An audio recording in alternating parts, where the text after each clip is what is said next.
Congress scored a major win in Kerala as Aryadan Shoukath, son of veteran leader Aryadan Muhammed, defeated CPIM's M Swaraj, a state secretariat member, by 11,077 votes in the Nilambur bypoll.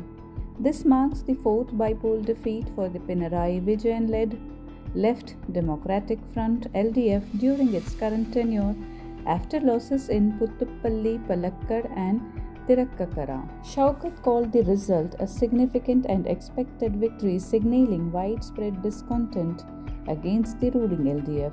Bypolls were held on 19 June across 4 states, and other opposition parties also performed well. In Gujarat, Aadmi Party's Gopal Italia won the Visavadar seat, while in Punjab, AAP's Sanjeev Arora retained Ludhiana West, defeating Congress Bharat Bhushan Ashu by over 10,600 votes. In West Bengal, Trinamool Congress retained the Kaliganj seat in Nadia with a commanding margin.